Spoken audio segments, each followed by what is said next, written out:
Welcome everybody, it's lesson 5 of the workbook of A Course in Miracles, my reflections from the last 24 hours.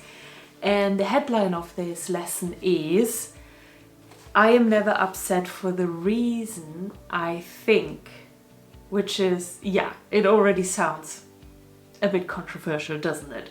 That's what is my overall feeling and experience on this lesson. Lesson 5 is that it's somewhat controversial, it's slightly uncomfortable, and it's a little bit confusing. But hey, confusing is good because confusing means that you're learning, and I always like to learn something new. So let me first give you an example of where I applied the exercise of this lesson 2.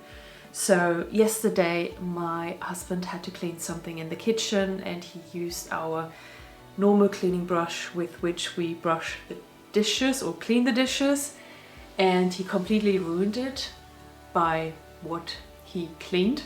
So we can actually throw it away. It was not the usual brush that you buy just for a few dollars in the supermarket. It was something that should have lasted for years and it cost quite a lot more. So in that moment, I was able to use that sentence and it sounded like that. So you have even the examples here written of how you can use it. And in my case, it would have been, I am not angry at my husband for the reason I think. And when you apply this without any judgment, just apply it whenever you get an upset kind of feeling. So I'm not angry at my husband for the reason I think. It makes you go, huh? What? Why am I not? I thought I'm pretty clear on that. But I think that is kind of the controversialness and a little bit the confusion of it as well. I can say that it made me feel slightly uncomfortable to use this exercise throughout the last 24 hours. Once, because you are focusing, of course, particularly on your low vibrating emotions. So it's called here your upset feelings. You're of course focusing more on it, right? And that can already be by itself uncomfortable because you're bringing them to focus. But by bringing them to focus and then saying the sentence that I am not ... for the reason I think, of course kind of throws everything out of the window.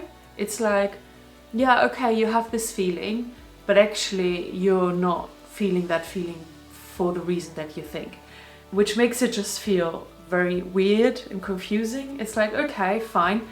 The point is to accept it and just apply the exercise and say the sentence. But of course, at that point, you're just a little bit confused, which is good. It's good. It's a good sign. So what I find interesting as well in that exercise is the sentence 3 to 5, which says the upset may seem to be fear, worry, depression, anxiety, anger, hatred, jealousy, or any number of forms, all of which will be perceived as different. This is not true. However, until you learn that form does not matter, each form becomes a proper subject for the exercise of this day. That was very interesting to me. It's kind of similar to the statement that we had in yesterday's lesson about the thoughts and that they are not really being able to be classified as good or bad. It's the same on this day in lesson 5. It's about the feelings, and that if you feel any kind of feelings that became classified as an upset, that's a word that is being used in the lesson, then it says there are no small or big upsets. They are all the same. And it actually asks you as well in the exercise to see it like that and not try to make any distinction between upsets that you can use the sentence on and upsets where you go, no, I cannot use this sentence because that's not true. It really asks you and invites you and it gives you as well some help to actually be rigorous about applying it to any upsets that you can think of in that 24-hour window. To be honest, I'm not really 100% sure where this exercise is going to lead me. I don't fully understand it yet, but that's okay as well. But something that came to my memory when I read the exercise and started applying it as well is something that I actually teach and apply for myself, which is when we get triggered. You might have heard me in previous episodes talk about this, that it's a reminder from your subconscious or unconscious mind that you have a stuck emotion that is just being triggered that you are now ready to let go of. It's just kind of like a sign. So it means that the trigger that just happened, the upset that just happened in your life, was just an opportunity for you to actually look at it, be reminded, hey, look at this upset, look at this emotion, you are ready to let it go. Can you do it now in this situation where it triggered you again? Are you ready to let it go? Because you really are, but will you actually do it? So in that sense, the sentence from this exercise applies, and it applies in the sense that I'm not really angry at my husband for the reason that I think, not for the reason of ruining the brush that now needs to be ordered new, but that this is a situation where I have now an opportunity for me to realize that I have this anger stuck inside of me and that I'm ready to let it go. So the situations that upset us throughout a normal day are not really the reasons. The situations, the people, the circumstances are not really the reasons why we are feeling the upset or the feelings and that come up and that get triggered.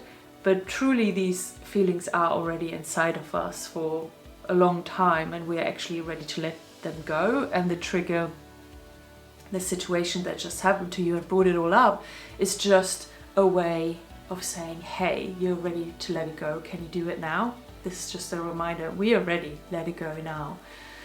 So that's what it reminded me of. I don't know if that's really what is meant here in this lesson, and I don't need to fully understand it. I'm okay with it. I will just let it be. I used it now for 24 hours. I'm going to move on now, of course, to the next lesson. And yeah, we'll see what comes up later in the workbook, where it maybe provides me with a little bit more clarity. Looking forward to that. And I will see you again in our next lesson, in lesson 6 tomorrow. Thank you very much for being here, and I hope you have a lovely rest of your day.